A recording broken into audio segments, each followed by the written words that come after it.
Good afternoon, and welcome to CUTV's special broadcast about the upcoming labor issues facing the state system education schools. Pennsylvania State System of Higher Education, also known as PASSHE, is the largest provider of colleges in the state. PASSHE consists of 14 colleges and universities that are publicly owned and governed. Of the 14 schools, Clarion University is one of them. At this point in time, Clarion, along with the other state schools, are negotiating a new contract that entitles perks such as new salary increases and benefits to faculty members.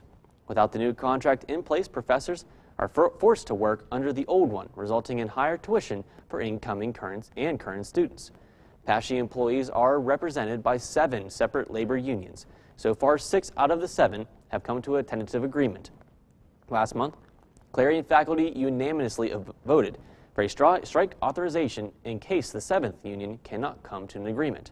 If a strike were to take place, it wouldn't be until the spring semester. As for Clarion University, the students will not be affected because they have a contingency plan for the campus to be open and continue their operations if a work stoppage authorization takes place. Now we will send it to Jasmine Glanton, who has a special interview with Dr. Jamie Phillips. Jasmine? And right now here I have today Dr. Jamie Phillips, and today we're going to talk about what APSCUF really is and what they do for the state school systems. Can you help us out? Sure, thanks Jasmine. APSCUF is a faculty union that represents the 14 state university schools in the PASSHE system. Every campus has a chapter of it. I'm the president of the local chapter. We represent about 5,500 to 6,000 faculty depending on the year in question.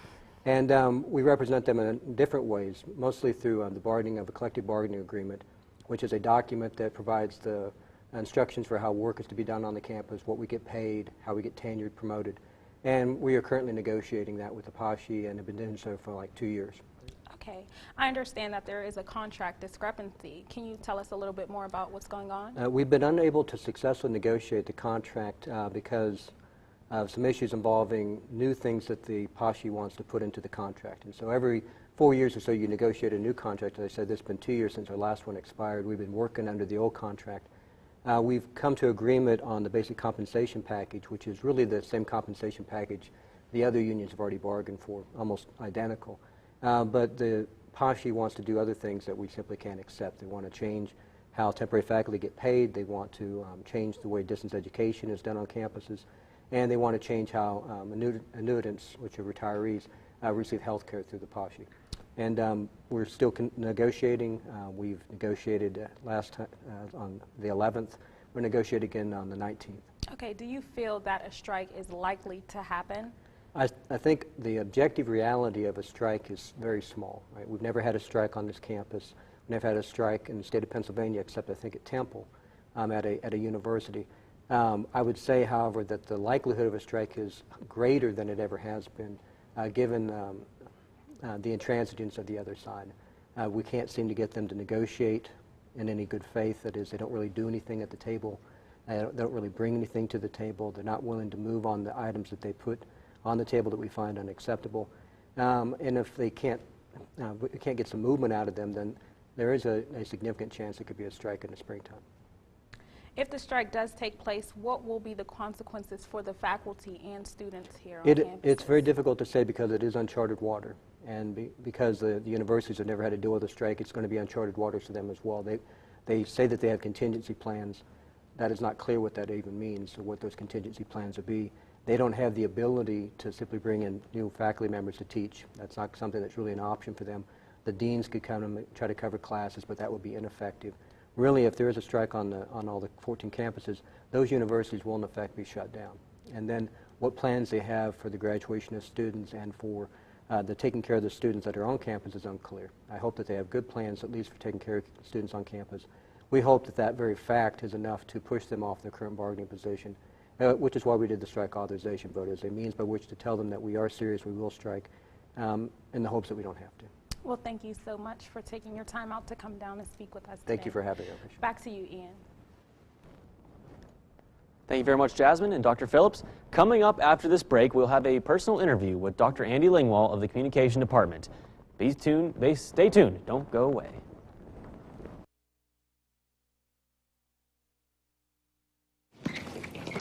Welcome to my block party. Glad you can make it. The how many triple doubles you get? Come with fries.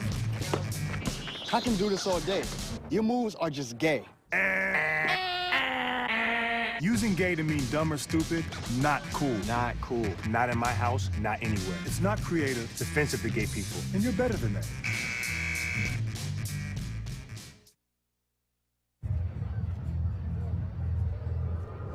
Looking for these? You drive buzzed. It could be one very expensive ride. First, you gotta make bail. Then pay me to get your car back. Your insurance premiums will go through the roof. And my legal fees just keep adding up. All told, it could end up costing you $10,000. Nothing kills a buzz like getting pulled over for buzz driving, because buzz driving is drunk driving. So, I got this new family, and I don't know what it is about this one, but she can't seem to put down that toy all day long. Tap, tap, tap, tap. Oh, and she even talks to it.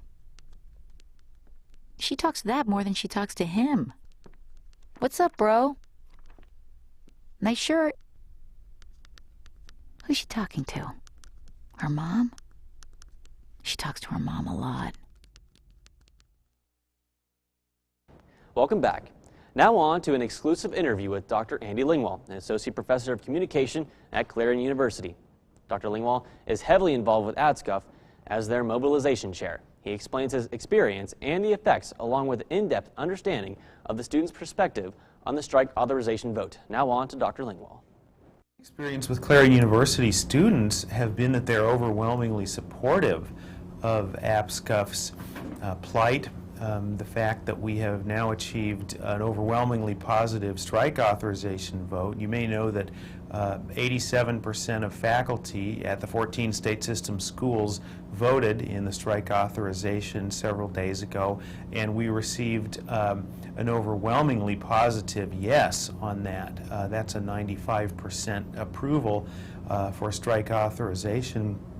It's important to note that strike authorization does not mean that we're going. It means only that we're authorized to do so should we have to call a strike.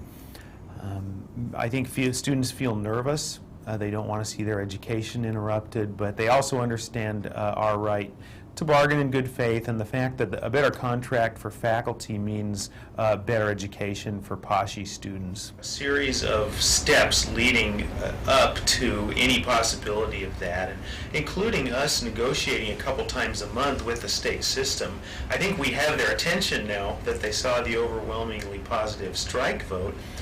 The irony of that is that the higher the turnout, the higher the yes vote, the less likely you're going to have to go on strike. If they know we're unified and strong, they're more likely now to call us back to the table with a better offer. If we did have to go out as an absolute last resort, I don't know how to say exactly what would happen, because it's never happened in the 30-year history of APSCUF, of our faculty union.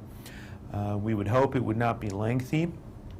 We do not want to impact students' education, but again, the ball is in the court of the state system to make sure that they negotiate with us. My work as mobilization chair is primarily with our other faculty members on campus, and I'm also a member of the statewide mobilization committee, wherein I work with campus mobilization chairs from the other 13 PASSHE campuses. So we organize events on campus. You may recall a couple weeks ago we had Campus Action Week with Campus Information Day.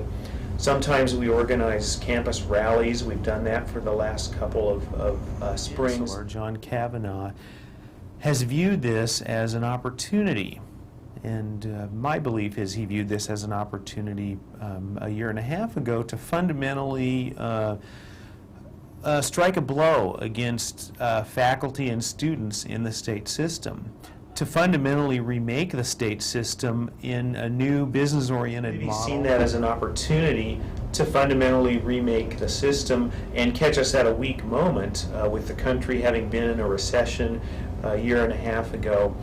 and probably an overwhelmingly conservative climate in many states dealing with unions at the time.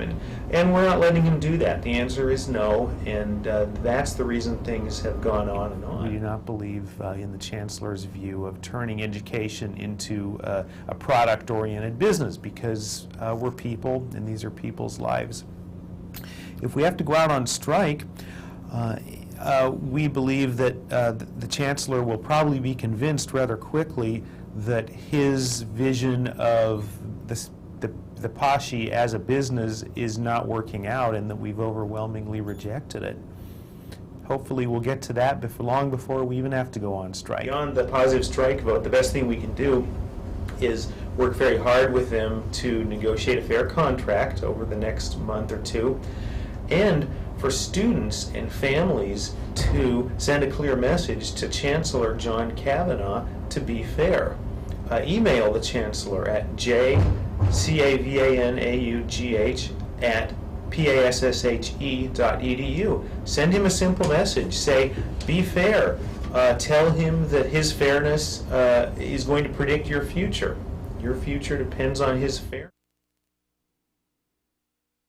Dr. Lingwall, now on to a student interview with Clarion University student Derek Thrasher, a mid-level specialist education major with his perspectives and experience on the education system and a possible strike. Very strong about education. I feel as though it is the key to success. Without education, there's nothing, because you need to have some type of knowledge throughout this world. You need to know your basics. You need to know, once you have your basics, you'll build a foundation upon that, and that foundation you can lie back on from your understanding through education. And education is very important and vital, because without it, it'll be very hard to make it throughout life. And it's not only to receive a job or to receive money, it's to have that base knowledge in order to continuously live, and in order to pass on your knowledge to the future children who may want to become those professors, those presidents, those doctors, those lawyers, those educators. So I personally feel as though the faculty being able to vote on if they can go on strike or not, it shows that they have an opinion and they want to speak about it. And I feel as though, as a student, it's not fair to me, because I am here for an education, and if one of my professors go on strike, then I won't be able to get that knowledge, and I'll just be deterred from my education, which isn't fair on my part. But then I really don't understand how the system is towards the faculty member. Thank you, Mr. Thrasher. Now on to Clarion University student Carrie DeWalt, a speech path major, on the perspectives on a possible strike on education. How I feel about education, I really value it here at Clarion. I'd say I've learned a lot in all of my classes. I feel prepared each year. I feel like I learn something new, and I just gain more insight as I progress through my classes, especially my classes for my concerns would be that it would take longer than 4 years. It would go into winter break or spring break, and it would just throw off the entire class. It would be a different professor, possibly. This could affect my grade, based on learning styles. I just feel like... Thank you, Dr. Lingwall, for your knowledgeable perspective on the student take, and to Derek Thrasher and Carrie DeWalt for your student perspectives. Coming up next, after this next break, we will have a sit-down interview with President of Clarion University, Dr. Karen Whitney. Stay tuned, don't go away. Have all your printing, copying, and promotional needs met at Pages, Clarion University's own printing and graphics express service. Open to faculty and students, Pages can print and design posters and vinyl banners to help promote your big event. Our state-of-the-art wide format printer allows you to get your items printed at lightning fast speed. All of your organization's promotional needs, from clothing and pens to keychains and mugs, can be easily and quickly made. With new machines, Pages is your one-stop shop for all of your quality printing and processing needs. Call us at 814-393-2679. I got no pulse, we're losing him. Sergeant, he's in VFib. Shocking. Drives it around all the time. Just had a few drinks. This can't be happening. Are we clear? Clear. You just buzzed. Just buzzed. You didn't tell us that, sir. You're right, this isn't happening. You'll be fine. I feel good. Really? No, not really. Buzz driving. Maybe we should stop acting like it's no big deal. Shock him?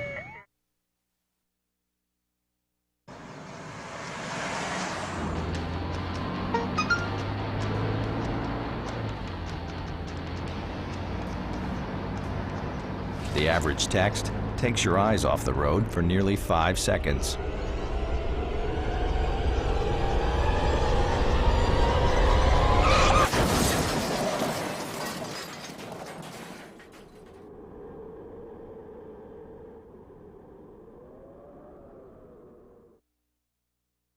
Welcome back. Clarion University President Dr. Karen Whitney shares the same concerns as students. As any good leader, however, Dr. Whitney has a plan to make sure that Clarion stays open for business if a strike should happen. She sat down with us to tell us more. First, I'm very thankful that the faculty leadership made the statement and a commitment not to strike this semester. I mean, the end of any semester is always stressful, and it's nice to take that off the table so everybody can focus on the good work we're here to do. I think in terms of a strike, given that I have nothing to do with the labor negotiations going on, all I can do, like anybody, and I believe most students would say, is hope that both sides can come together and that we can not have a strike. Strikes would be very disruptive. To that end, though, the institutional leadership, the university leadership at Clarion, we do have a plan. If there is a strike, we will continue to open, we will conduct business, and we are extremely protective of the students, of your interests and what you're trying to achieve here. And we'll go to great lengths to ensure that your educational plans continue no matter what. We do have contingency plans, and we have talked with our deans and our leadership and are clear that, you know, if I were to get word of a strike, immediately I'd pull out the plan. Depending on what point in the cycle in a semester, we would do different things. But the key here is we want to ensure that our graduating seniors graduate, that people conclude the semester in an orderly manner, and that the business of this campus continues. Well, I think first and foremost, our faculty are educators. They're committed to their disciplines and committed to you as students. They are in a collective bargaining unit. That unit has a statewide leadership. They're in negotiations. So I think let's know that there are systems in place, that it's orderly, and then on the management and the leadership side of the university, there's a commitment to remaining open and to an orderly execution of business. So I think all that there is very firm and in place. I would then say, unfortunately, there's not much for students to do, except be students. Go to class, get your work done, be your best, and really try to keep in mind this is truly a labor issue between employees of the universities and in the system and the system. It really is not about the students, and I'm working with our faculty and our local union leadership to just continue that commitment that really it should not involve you. It is not about you. There's no question about the commitment on everyone's part to your quality education. This is truly an employment issue, and it's one between the employee and the employer. And so my view is at Clarion's campus, we have an almost 150-year commitment to quality teaching and learning, and that continues no matter what. I mean, I think, you know, Pennsylvania has had a proud tradition of collective bargaining and unions in a variety of professions and fields. And, you know, a percentage of parents are in unions themselves or have families that have members who are in unions. So I think there's a sense here of civility and confidence that although there may be people who have very strong and passionate differences of opinion, that there are civil ways to resolve them. But no, I haven't had anybody talk with me yet about it. I mean, I'm determined as the president of this university that we will keep open and that we will keep doing the job that we've promised to do for you. Now we send it to an interview with Ken Marshall, the Media Relations Director of APSCUF, who had a unique perspective. This is what he had to say on the matter of the strike. I'm a parent of a student at a state system university. University, so I really do understand how they feel. I mean, it's a concern. We certainly would, are hopeful that a strike doesn't occur. Right now, I would say, encourage your students to, your sons and daughters to continue going to class, prepare for finals, and don't do anything differently from any other semester. Plan on classes being, continuing. There not being a strike, and if it occurs, it's something that will have to be dealt with when that happens. But right now, I would say try to, if you're a parent of a young man or young woman who's attending a state system university, just encourage your son or daughter to try to continue doing everything they normally would do at this time of year. Very well. And what changes should students expect, with or without the strike, with the settlement or the strike? We're hopeful that we come up with a settlement that's certainly fair to everyone. We want a settlement that's fair to our faculty, especially a settlement that results in that's fair to our students. Our students currently pay about 75% of the costs of operating our universities through their tuition and fees. We have to be very mindful of that. I think both sides should be very mindful of that as we continue these negotiations. We would hope that once this is resolved, that the students really won't notice any real difference. Coming up after our next break, we will have Jasmine Glanton's final thoughts on the matter. Stay tuned, don't go away.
Give up on sex, don't give up on birth control either. There are more methods than you think. Find yours at bedsider.org. Welcome back. The faculty members of all 14 PASSHE state universities have been working without a contract since June 2011. Issues regarding raising costs of health care benefits, compensation for part-time temporary faculty, and compensation for new class development, among other issues, have brought both PASSHE and APSCUF organizations to the negotiating table for the past 22 months. APSCUF has been threatening to take action through a strike, which has been authorized by a unanimous vote in mid-December.